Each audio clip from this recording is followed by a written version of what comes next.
Okay, perfect. And so I will do a little intro after the fact. Um, And you're recording the audio and the video right now? yes, that's correct. Okay, so you'll be able to send that over to me because I'm not able to record it now that you are. Yes. Oh, that's a good point. Yes, I will drop. So I will do this after we finish recording and it processes. I'll drop it in a Google Drive folder and I can just send it over to you if that works. Perfect. All right. I'll just make a note of that.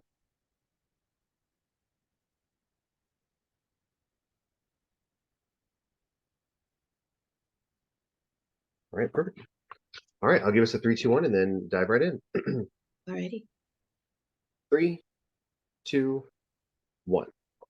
Welcome back to the DTalks podcast. With me at this time, I'm very excited. I think we're going to get into a fantastic conversation about learning, about education, about leadership parenting styles. Lots of great topics here today. And I'm here with Mother Gopi Gita. Mother Gopi, how are you doing today? I'm doing very good. Thank you, Joe Shaw. So excited to finally be connecting with you. Yes.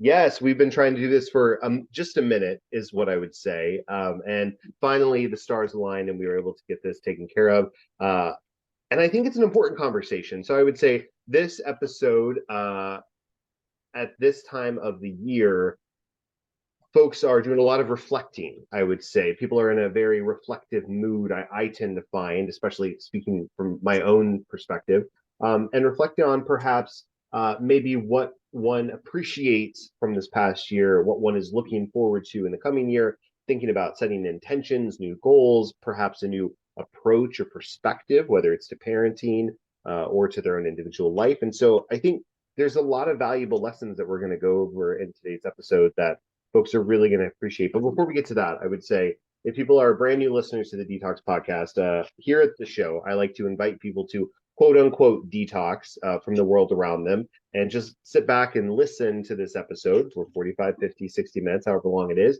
and get a window into how other people live their lives. So I like to always ask my guests at the beginning of the episode, Mother Gopi, what are you currently detoxing from? What am I detoxing from? I love how you brought in that point of reflection and, the turn around of the year moving into a new spring. I'm currently detoxing from endings. About 2 weeks ago, a very dear close friend of mine passed away and right in my arms. And so endings is definitely on my mind and new beginnings. And he left through like guided meditation. It was really important for him to transition into his next space through a guided meditation. He was very clear on a spiritual space that he was going to, a spiritual destination.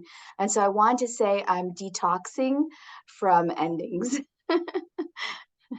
That's so beautiful in the story that you told, and I find, speaking of endings, it's made me, I would say, very reflective in the sense that my daughter, my oldest child, was born.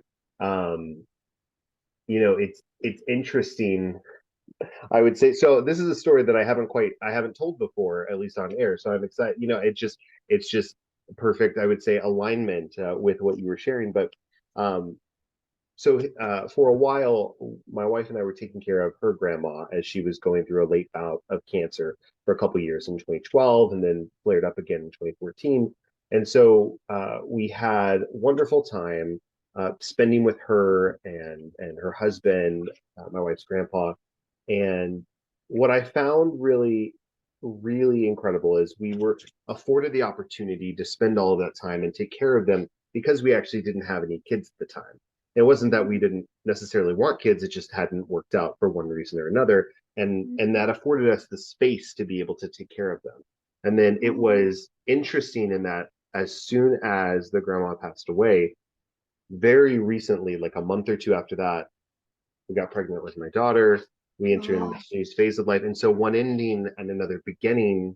Um, and I found similar patterns throughout my life where when an ending is coming on, having the space to be able to take care of that, not understanding how necessarily myself or my family are able to take care of this particular person or individual or support, and then finding that when the ending occurs, pivoting immediately to see a brand new beginning, a new baby of some sort, a new family member coming into our lives. I mean, it's very interesting to me and beautiful how the universe is balancing very Yeah. much so the endings and the beginnings.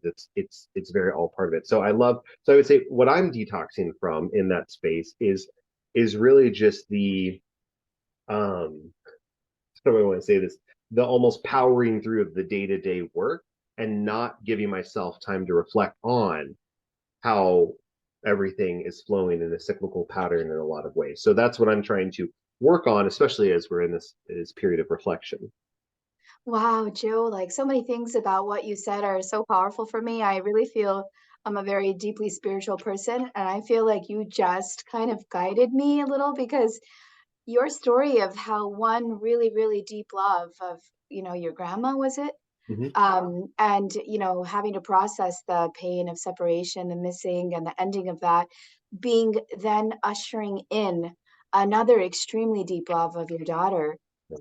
I'm excited now to look forward to the beginnings that are coming in for me in January as I'm processing the loss of my dear friend. And it is so true what you say. Endings do have beginnings, and we have to be open to it all and embrace it all and feel the pains and the joys as equally as we can.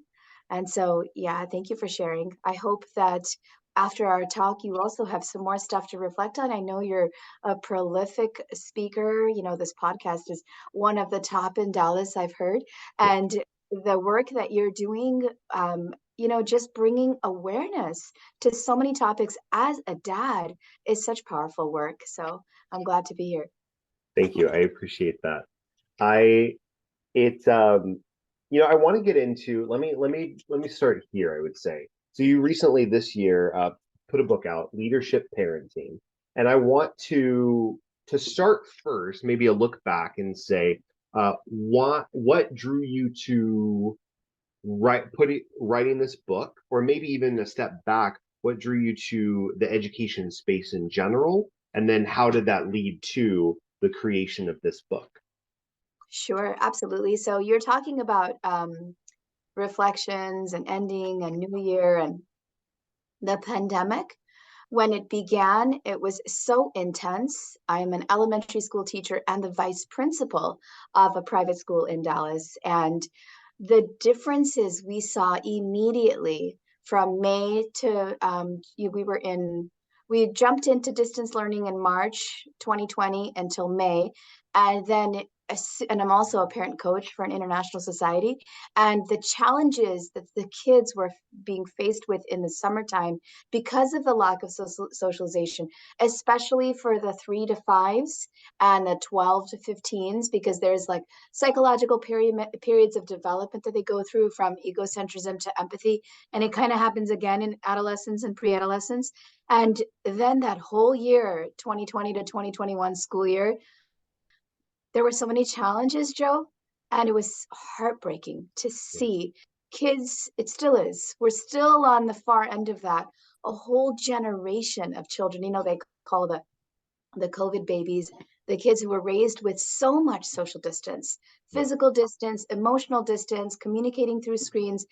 The periods of 0 to 5 and 5 to 10 each year is such a prominent period in one's psychological development that to have 2 full years where you're not with family members, you're not sitting close with others, and just to have a teacher say, oh, step back, don't come too close. I mean, it's going to Yeah. tweak the kids. And so we started seeing the effects of that mid 2020 towards the end of 2020. And that's when I really felt like, okay, I got to get this book out. I've been writing this book for about 10 years. It was on my back, and finally, a publisher accepted the proposal. It was a pretty long process with the publisher, but because it got accepted, I was excited. And my mentor, Dr. Angela Loria of the Difference Press, she actually, with her team, helped me coined the term leadership parenting, because whenever there's a dearth or a challenge or an issue, the other side of it, just like you said, the ending of your grandma turned into the beginning with your daughter. Like the challenge actually hides the key to some amazing successes, and a challenge in social confidence and social dynamics can be reversed into leadership, which is the opposite. So that's a little bit of the background on the book. You know, I it's so interesting that we're talking about, I would say, talking about um the psychological development of children in the pandemic, because there was, I mean, so a peek behind the curtain for people. We're recording this on Tuesday, December 6th, 2022.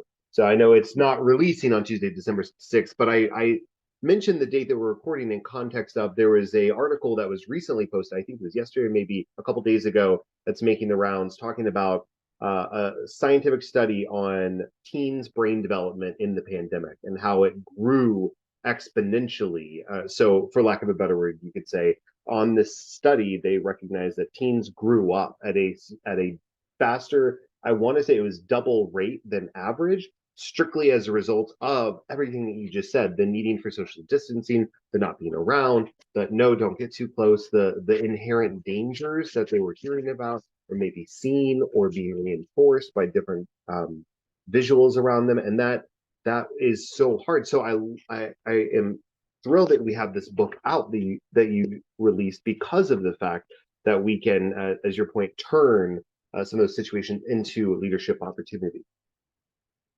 Yeah, definitely. I haven't seen that study. I'd love to take a look at that.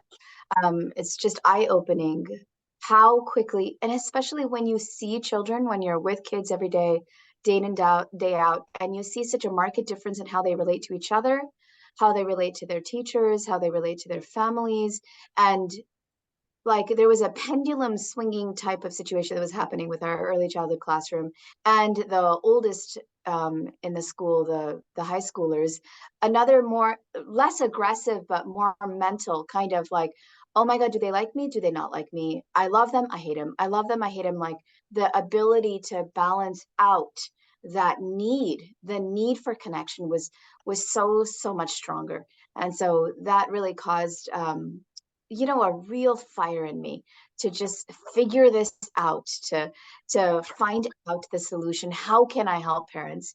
How can I help these children? And the book turned into an Amazon bestseller basically overnight, which was pretty exciting. That is exciting. And for reference, the article, it was a Stanford study, actually. So Stanford released a study that came out a couple of days ago that said the pandemic stress physically aged teens' brains. Uh, Wow.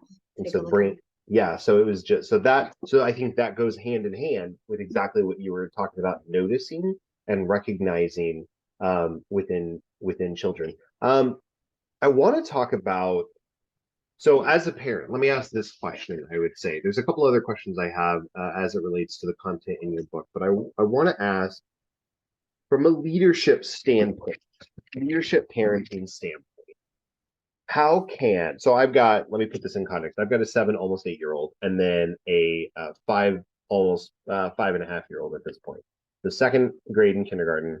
And then how can I best practice, I would say, the methodology of leadership parenting style in order to set them up for success.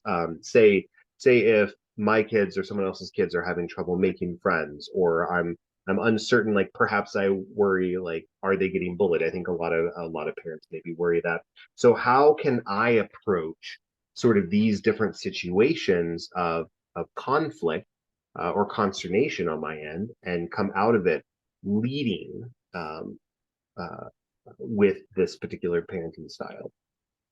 Yeah, I love that question. And oh my goodness, I love that you have a 5 and 8 year old. I'm with 5 and 8 year olds all day, and I have been for 25 years. So that's like my like sweet spot. Perfect.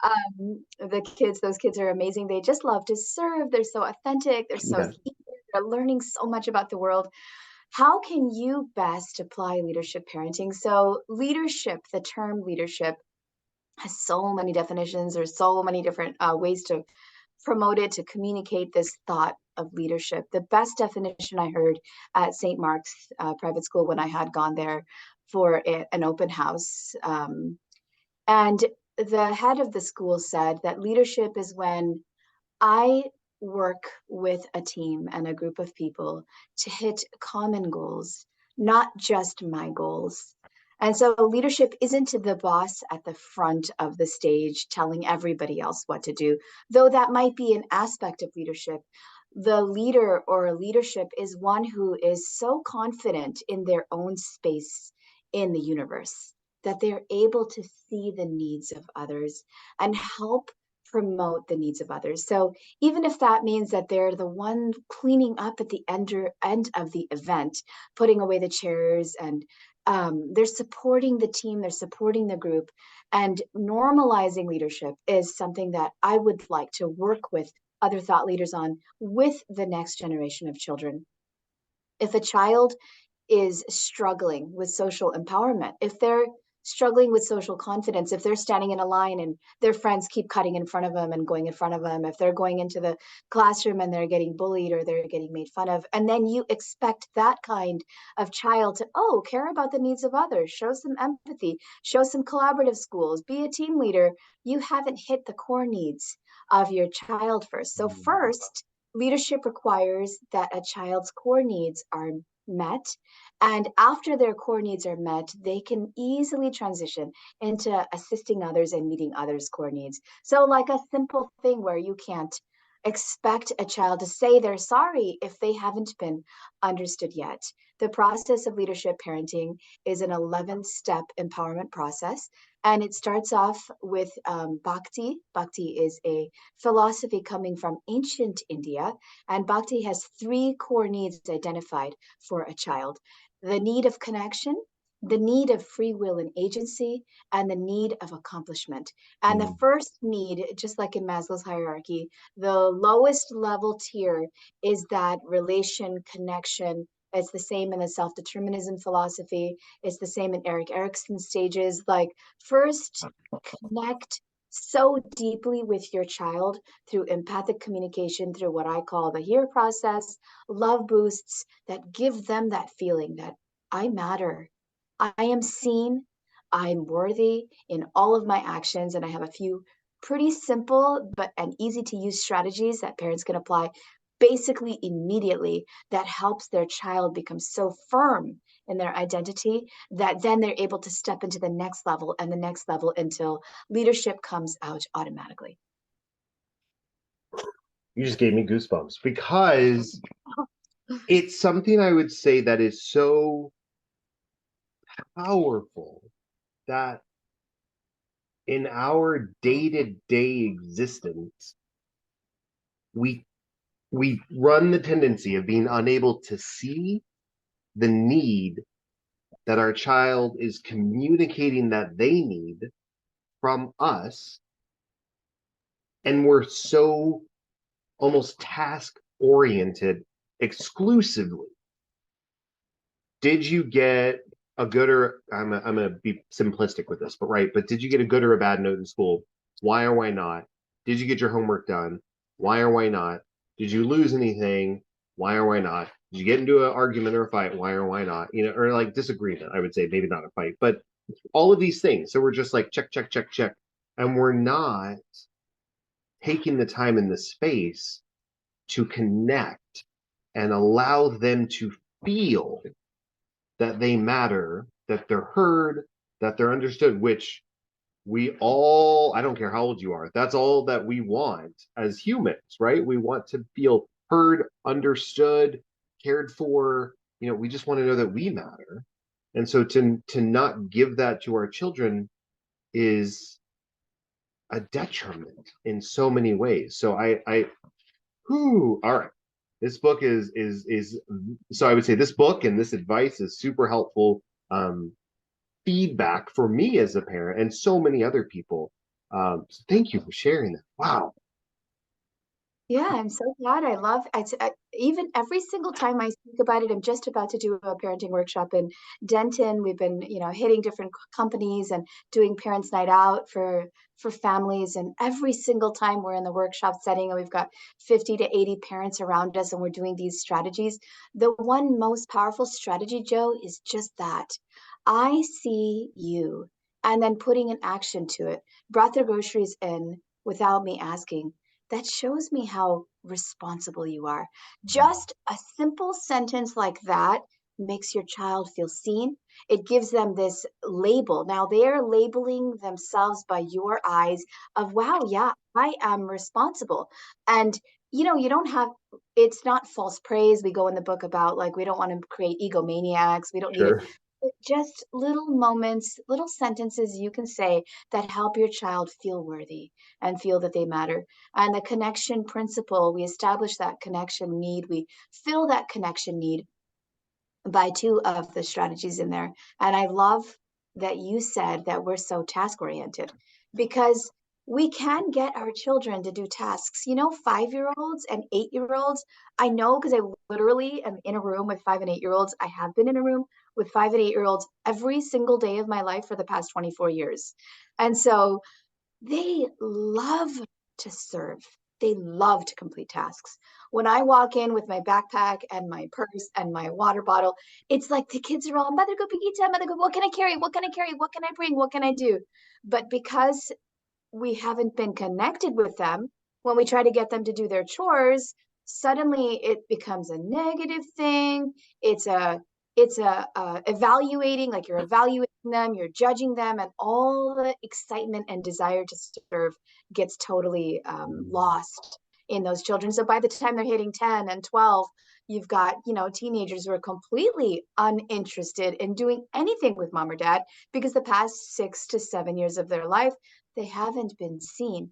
And I'm so privileged. I have two grown children. One is now 20, one is 18. And I also run an online school, Bhakti Leadership Academy, where we're guiding and mentoring over 200 teenagers across the US in leadership. And I also see that even if these principles are being applied a little later on in life, they become eager to serve. And their parents are sending me emails like, "Oh my God, how did you get my 14-year-old while we were on vacation in Florida to like cancel everything he was doing, go upstairs, log on to Zoom, and run this Zoom session you're having? How are you motivating that child?" And it all starts out with filling these three core needs. I was reflecting the other day when this is a vulnerable moment that I'm going to share for everyone here, is I would say. So for me, the kitchen, I love to cook. So I cook almost all of our meals. And so for me, the kitchen is my safe space, it's my Zen area. It is where it's my first time of the day where, while yes, I am cooking for people, nobody is asking anything of me in that particular moment. So it's a space where I can clear my head, I can think, and I'm also busy with my hands, right? I'm doing something too. Um, and my daughter asked to help cook dinner, and I started to say yes, and then I kept saying, "Well, actually, it's this way. Well, actually, it's this way." And I said, "You know what?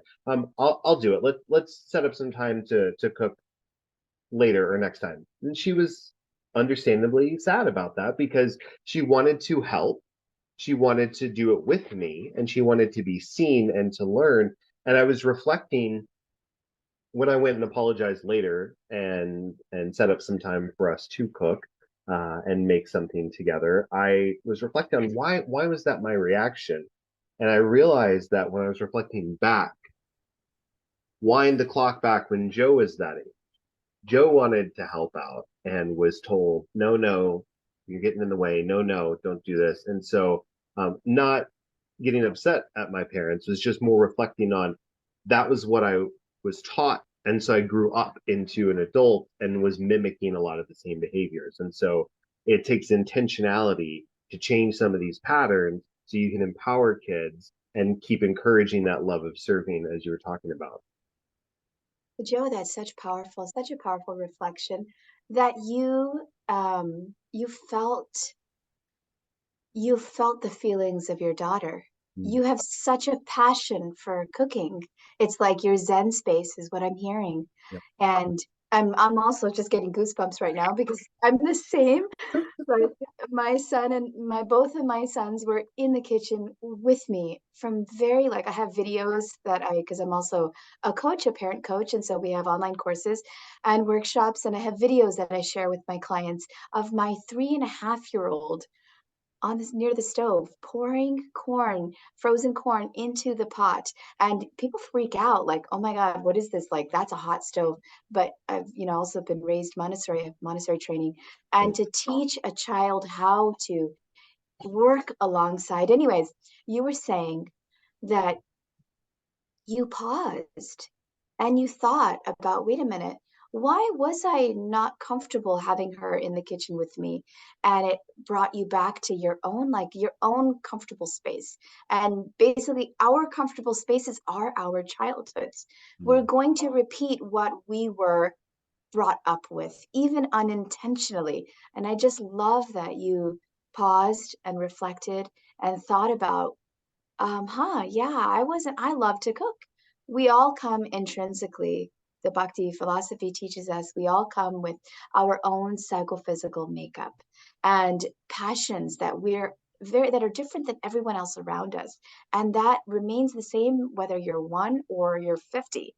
And so that desire you had to cook, to serve through cooking in the Bhakti philosophy, food is such a conscious effort. You're putting all of your love into food that will go into somebody else's body and in their cells and invigorate their cells with nutrition and nutrients and energy. And having your daughter do that with you and learning how to do that with you so it's not stressful and so that you're also able to process the reactivity of your own childhood. These are all some really powerful points that you're saying here. Thank you. I, it's, I think for all of us, we have the opportunity to continuously learn and break some cycles and create some new intentional patterns, both for our individual selves and then also for the next generation with our own kids and with other kids. And it is, we could miss that opportunity if we don't allow time in the day to reflect, even for a few minutes. I've made it an intentional practice. It is not easy some nights. Some nights it is literally maybe 5 minutes. Often it is 15 to 30, where I take a moment to reflect on the day and set some intentions for the following day. And when I started doing that, I used to think I didn't have time to do that, right? Nobody has, quote, I'm using air quotes here for those that are listening, but I didn't have time for this. And what I found is that I didn't have time, like I couldn't afford not to do it, is what I would say. And so by setting those intentions, it's allowed me to have that moment in the kitchen to be able to reflect. Otherwise, I would have powered through and not even been conscious of repeating the cycle that had been laid out for me. Um, and I think that, kind of brings us to the 5 misconceptions. So you talk about, and I to spend some time on this. In the book, you talk about 5 misconceptions. And one that resonated with me was specifically number 5. I should already know how to parent perfectly. And and and I want to say again, not affording ourselves the time in the day to reflect and allow ourselves to have that space to make a mistake and learn and reflect and improve and adjust moving forward is critical. It is so hard, especially when you're on Instagram and looking at everybody sharing the best parenting advice in the world in 30 seconds or less, to think, wow, I really screwed up today. I bet nobody else in the world knows what I'm going through. So can you walk us through maybe that specific misconception and then some of the others, or just the idea of the 5 misconceptions that people need to keep in mind as they're parenting? Absolutely. Absolutely. So right before I step into that fifth misconception, the misconceptions, I did want to share, you were just saying about taking time to reflect Mm, actually ends up giving you time. I've right. also found that in order for me to be productive, I have to slow down and step into ease. When I have slowed my stress level, when I meditate, when I reflect, and step into a mentality or a mindset of ease, my productivity, like it skyrockets because now the tasks become so much simpler because the stress has been taken out of it. And it kind of ties into what you were saying with your daughter in the kitchen with you. I found, and so many leadership parents that are working with me are now finding, and it's so exciting to be able to say this. This book has been out for 6 months, and to hear the successes that once they use, this is the third process in the book, the serve process. Once they apply that with their children, whether it be in the kitchen, getting ready for school, preparing for guests coming over, doing household chores, doing homework, when they apply that process, they find that their productivity increases because two people in the kitchen, one cutting vegetables and one stirring the pot, one straining the pasta, and two is quicker and better and faster than one. And so being able to slow down and step into that reflective space, even while you're doing the task, seeing the task as a service, as a meditative event, that helps increase productivity. And so now I just wanted to share that Yeah. because I how you had said that. And I thought that it was a really cool visual for me of you and your daughter in the kitchen. And the misconceptions, Joe, OMG. Oh my God. When you write a leadership parenting book, suddenly all the pressure's on you, right? Like, Right. oh, you're a parent coach, so you must have all the answers. Oh, you must have not made any mistakes, but actually, I made all of the mistakes. I was raised very Asian, tiger mama type of environment. My husband's Caucasian, and he actually really helped me get out of the reactivity, obedience, submission, just have them do what I say, into a more natural, I want to say gentle parenting type of Mhm. mood with my sons. And I remember, Joe, and I'm sure we all do, any parent who's listening, I will never forget when my kid was a month old and how little sleep I had, how much I didn't even know what I was doing. I had already had a child education degree. I was already teaching. I already thought of myself as a children expert. We had Dr. Sears. I don't know if you've heard of him. He's a really famous parenting guru Yep. from the 2000s, from the turn of the century. We lived in Beach, California, and his clinic was like 2 miles away from our home. And we literally went to his clinic for all of our baby well checkups. And still, I felt like I was a failure at every step of the way. And there is no such thing as parenting perfectly. And there is no perfect philosophy or perfect tip or perfect trick because each child is an individual and Mm. each parent's reaction to that child's behavior is individual according to your lived experiences in your own childhood. And so parenting perfectly is a complete myth. And I had tons of books, not just how to expect when you expect. I think I had about 22 books that I had bought for the birth of my first child. I was one of those nutty parents that wanted to do everything perfectly, and I was so lost that first year. And every year after, you get challenges that you're like, "Holy cow, like how is the universe or God or the world expecting me to figure this out?" Like, okay, I'm supposed to figure this out. So yeah, perfect parenting is a myth. And Joe, the love that a parent has for a child, the biological, hormonal, like intensity that comes. We feel it when our children are in pain, like if the baby falls or there's some disease or some sickness. Suddenly, you're like, oh my God, you can't even breathe because your children are suffering. And in the Bhakti philosophy, it is stated that the love of a parent is as close as it gets to the love of God or the love of the divine, to pure, unconditional love. And so, because our identities are so tied with our children, when they're not doing our definition of well when they don't seem to be connecting or accomplishing, or when they're hurting and when they're in pain. It actually questions the core of our identity. It makes us feel so inadequate and unworthy. And that feeling is what is a misconception, that it is okay. It's okay to not have all the answers. It is not okay. It's expected that you're not going to have all the answers.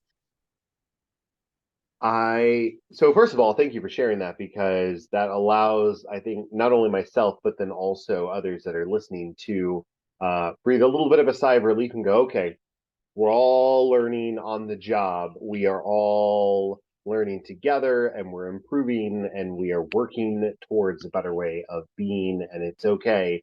Nobody is parenting perfectly. I saw like I wish I could find I was trying to find the Instagram video that somebody shared, but it was an image, and I think this is a perfect metaphor for what we're talking about here.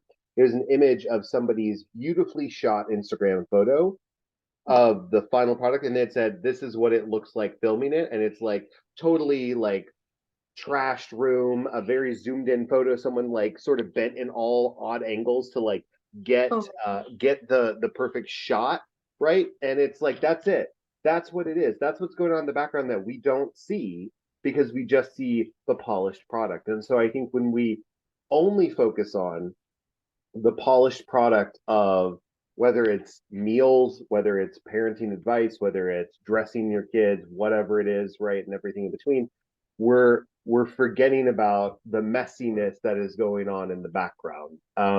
There was when I was starting to make lunches for my kids this year, I got overwhelmed by the sheer amount of creative ideas for doing lunches, that it was very slightly depressing. And I laughed, and I wish I had started following this account, because there was one Instagram account that was literally just some dad taking a photo of the lunch he made each day of his kid, and it was not glamorous, it was not filtered, it was poor lighting, and it was basic, and it was wonderful, because it was just like a log of lunches. And oh I my think God. that's so authentic. Oh my God, I love that, Joe. Yeah, lunches are such a trip because you're so right. I felt inadequate in looking up, like Googling, what am I going to make for lunch for my children? You Right. feel inadequate, like, okay, who has time to cut all of those little bits and Oh my prepare them and pre-package them and freeze them and, Monday, Tuesday, Wednesday, Thursday. And it's like, okay, can I just like make like a sandwich every single day? Like, is that okay? And I God. I was watching a show from the 50s. What was it?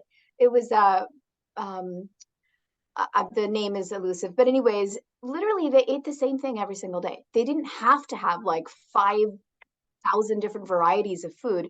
It's like evening time, you have bread and potatoes, you have mashed potatoes, you just eat it. And it's like, that's it. You don't need to have like, you go in the grocery store right now just to get a nipple for a bottle. And you've Mm, got like, 16 different varieties of the yes. types of, it's so confusing because it's It, so like it causes, for the third core need, what it causes in human beings is this incomplete, this feeling of not being complete, of being dissatisfied.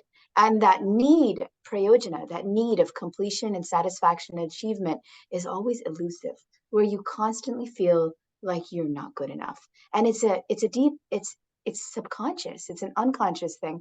When you have so much perfection around you, especially now we're entering AI space, the fantasy where you can like, you know, yeah. filter your face and your visual and your audio to be exactly what you want it to be. But then, wait a minute, when I look in the mirror, I don't look like that. I guess I'm not good enough. I want to, I'm going to bring us to a close here in a moment, and ask you a final question. But I want to respond to what you just shared, because of the fact that the the constant the constant adjustment to show up the way that you as an individual, as an individual, wants to show up, as opposed to how we truly are in any given moment, is so key. There's I happened to be at a work conference a couple months ago, and I was reflecting on this. I had attended this conference a couple of years in a row, and it was all virtual. And the content was really great. Speakers were fantastic. Most of the speakers were pre-recorded, um, and it was very good. And the takeaways were excellent, and it was very polished. Mm. Cut to this year, where there was a live fireside chat between two individuals. Actor Titus Burgess was one of them. Mhm. And for those who don't know, he is most famous for his role as Titus Andromedus on Unbreakable Kimmy Schmidt on Netflix. He came on stage and he was in conversation with this woman. And they were talking about, well, I'm honestly not sure what the content was supposed to be because as soon as he came out, he just exhaled and looked around the room and spoke from his heart.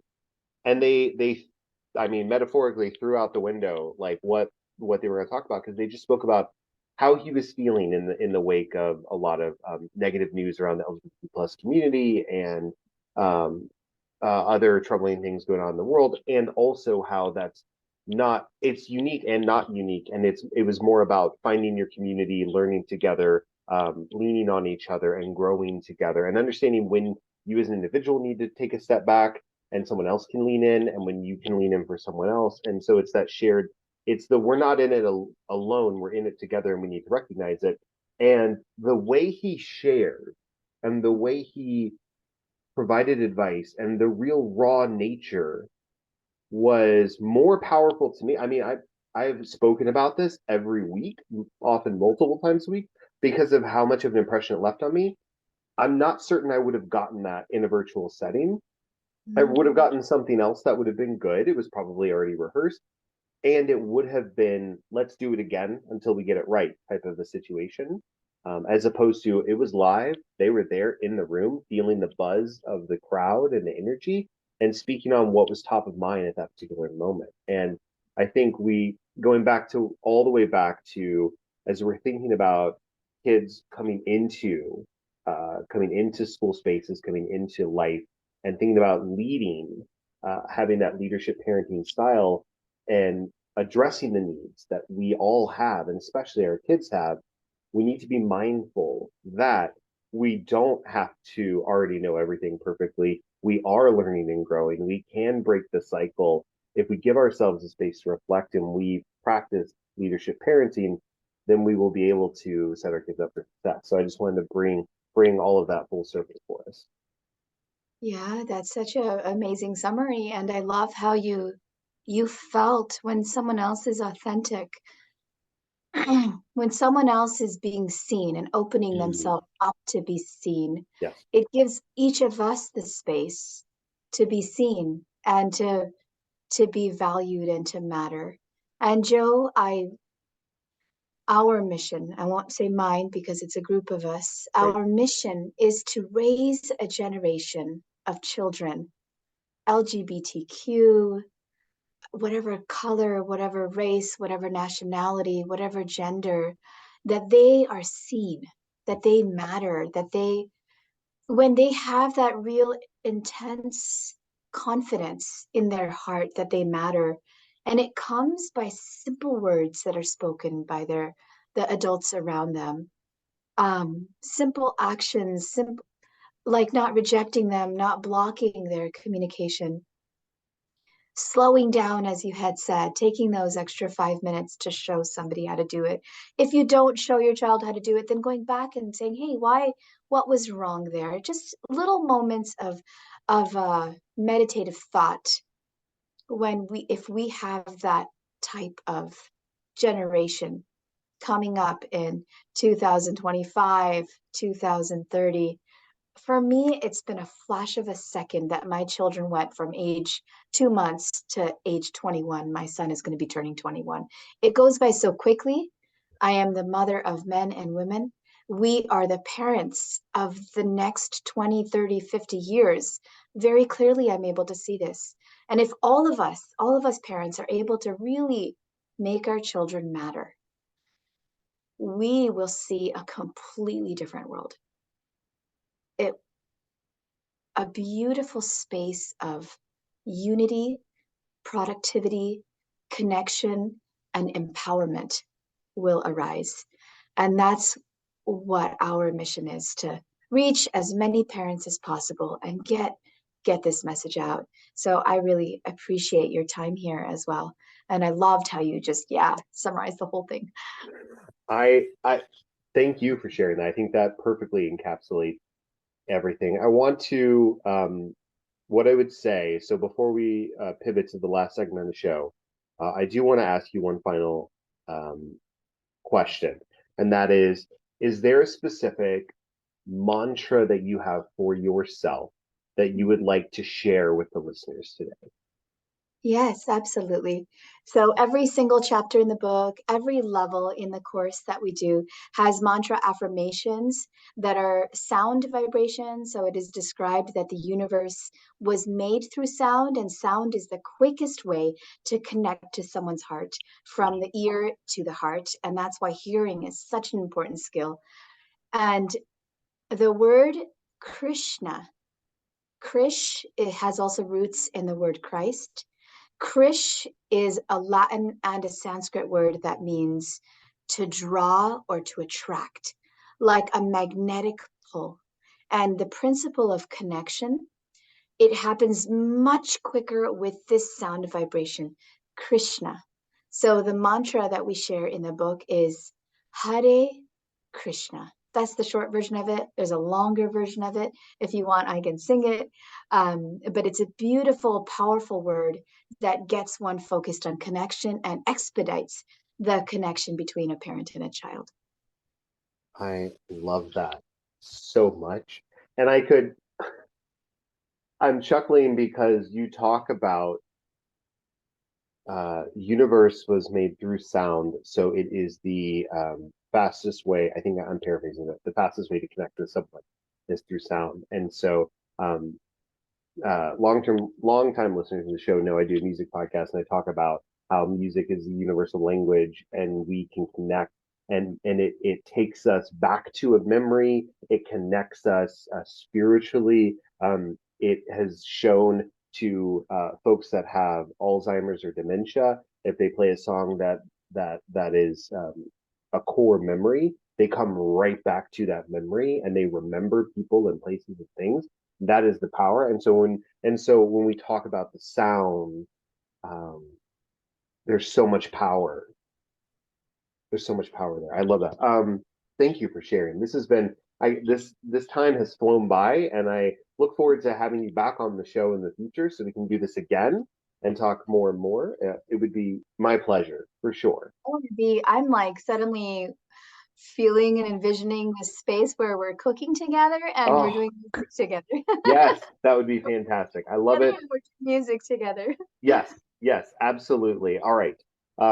So let's pivot to the last segment of the show really quickly before we wrap. So I would say this is a segment I like to call things to check out. It's a part of the show where I provide a recommendation to the listeners of something to read, watch, and or listen to, and I invite my guests to do the same. So I will go first. So Beyond Leadership Parenting by Mother Gopi Gita. I would say if you've not already purchased the book, I don't know what you're doing, go ahead and purchase that book. So that's your number one thing to check out. Leadership Parenting, Empower Your Child's Social Success. So beyond that, a couple of things that I'm focused on. I brought this up a ton, but I would say it pairs very well with our conversation today. I'm a huge fan of Priya Parker and the book The Art of Gathering. It's one of my absolute favorites. It's about setting intentions and goals when gathering together for a purpose or a space. And what's interesting to me is I have a good friend that also it's one of her favorite books as well. And we both value it so highly, and we both often quote it, and we both often quote different aspects of it. So and I think we quote what's important to us. I'll give an example. So she quotes the fact where Priya talks about make sure that you have clear goals and intentions for why you're gathering in the first place, so everybody is aware, everybody is clear, and everybody can come in very intentional to create a wonderful space and time, and that people get out of it. People aren't just meeting to meet.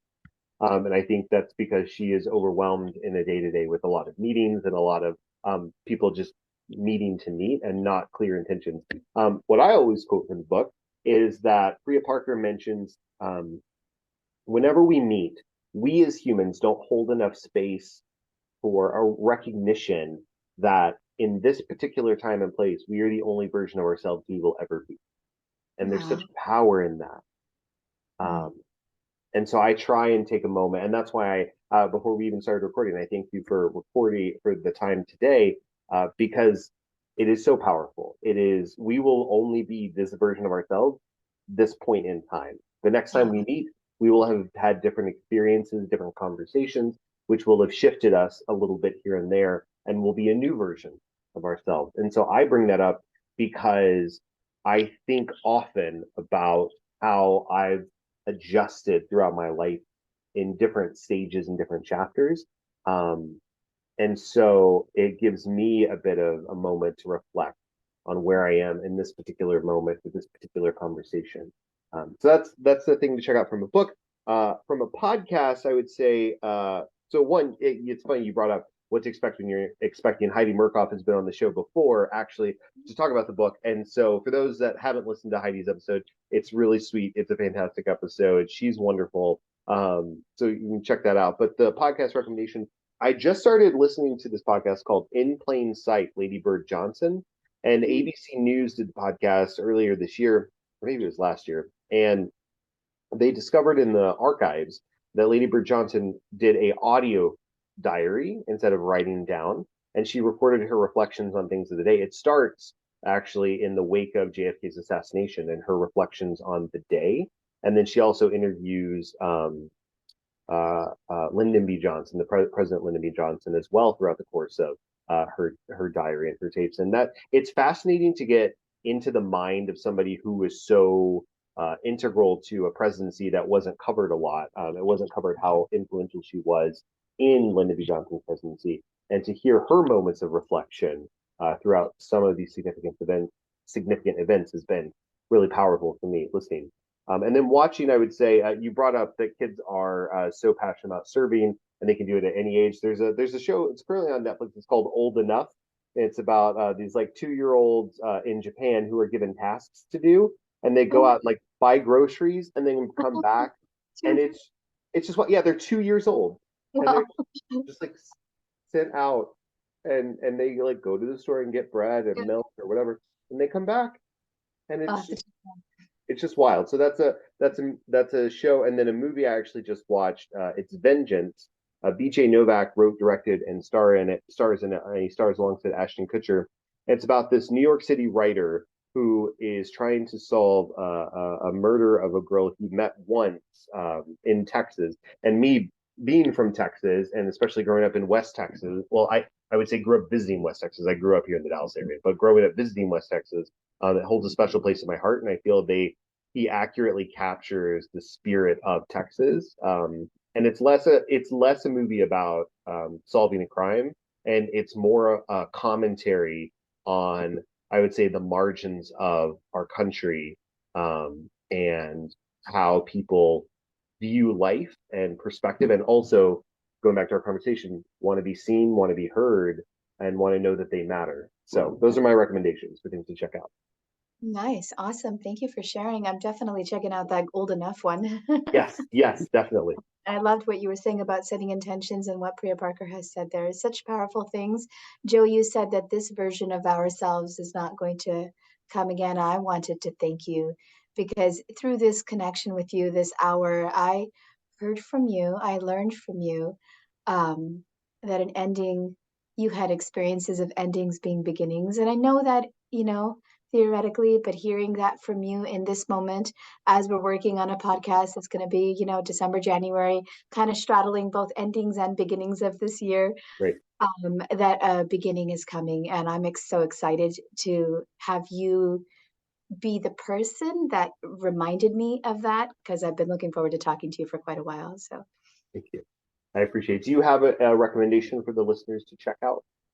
yes, my favorite book right now is Relentless. Ooh, By, oh goodness, I can't believe I forget the author's name, but Tim Grover, Relentless by Tim Grover. And another one I love is The War of Art, not the art of war, but The War of Art. Those are two that are on my shelf. And the last book that's really powerful is The Journey Home by Radhanath Swami, who's a pretty famous guru and teacher in the world. So those are my Perfect. recommendations. I love it. Well, if people want to follow you and see what you're up to, what is the best way for them to do that? Yes, I'm on Instagram, leadership parenting, one word, two words put together with no spaces.